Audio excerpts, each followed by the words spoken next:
Les énergies en cours sont divines. Pour ceux qui ne croient pas et qui n'ont pas la foi, ce terme peut paraître désuet et surfait. Mais voilà de quoi il en retourne. La source, l'univers, le cosmos, l'infiniment grand, a une influence sur l'infiniment petit. Et même si l'ego est démesuré, pour les humains dotés d'une conscience, il est des forces bien plus puissantes qui ont un impact sur votre être. La Lune a un effet visible sur les cycles de la femme, de la terre, sur l'eau et sur toute la matière visible et tangible. Pourtant, cet astre lunaire est minuscule au regard de l'immensité qui vous entoure. L'univers tout entier a une influence sur toutes les particules en évolution. Et vous n'échappez pas à cette règle universelle.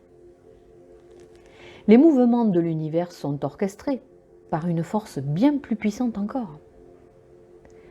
Il suffit de regarder l'immensité de ce qui vous entoure et constater que ce n'est absolument pas un capharnaüm, bien au contraire.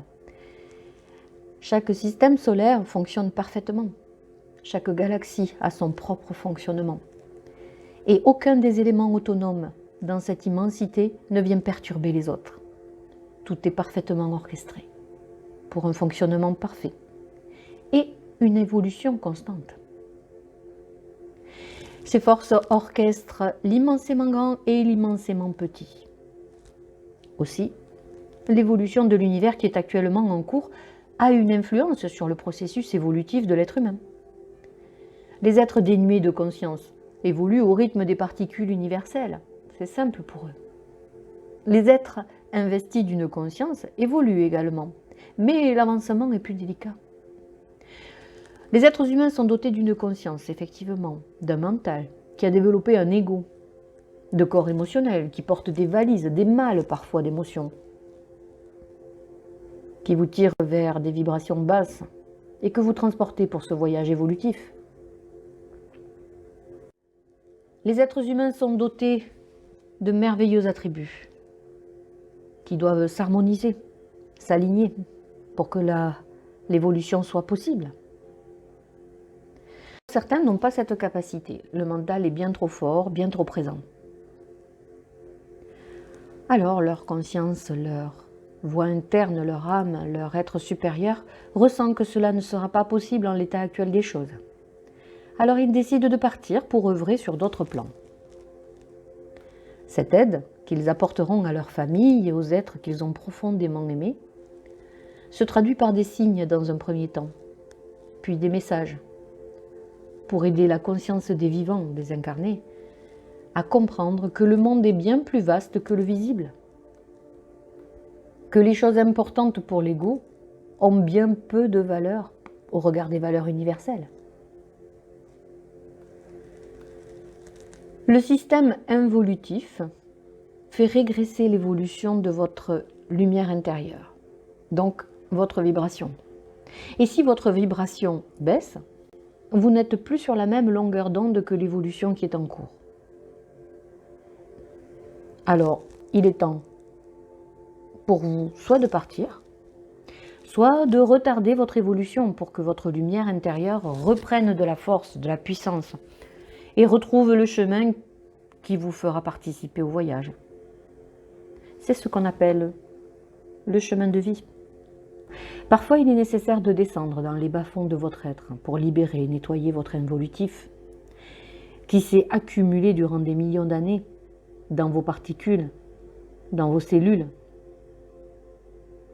C'est pour cette raison que nous vous demandons de nettoyer les lignées familiales, les vies antérieures, parallèles, mais également les émotions, les pensées négatives, pour purifier cette énergie originelle que vous transportez depuis tant de temps, en accumulant toujours plus d'involutifs non résolus. Parfois, l'involutif s'accroche et vous empêche d'évoluer. Il est alors primordial de renforcer sa lumière intérieure. Cette lumière intérieure est tout simplement l'énergie originelle qui est née dans l'énergie originelle d'amour. Elle existe en chacun d'entre nous, incarné ou pas, avec une conscience ou pas. Cette lumière existe. Comme l'eau, elle circule, elle se transforme, elle passe d'un état à un autre mais elle ne disparaît jamais.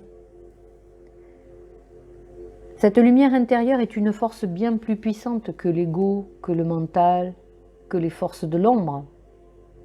Alors si ces derniers s'unissent pour emprisonner cette lumière, redonnez-lui la puissance qui est la sienne, pour faire taire ce mental qui dénigre et rabaisse sans cesse. Remettez l'ego à sa place pour que votre vie soit paix et sérénité et non apparence et superficialité. Éteignez l'ombre par votre luminosité, tout simplement. Voilà ce qu'est la force divine, une lumière qui éclaire chaque partie de votre être, qui chasse l'ombre, qui fait place à l'amour de soi, des autres et de tout ce qui vous entoure.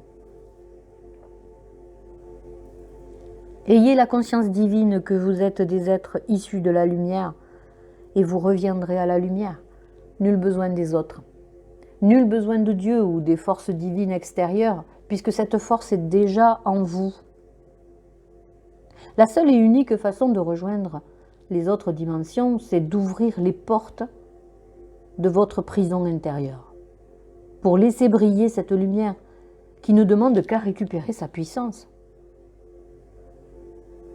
L'heure est au déverrouillage des portes.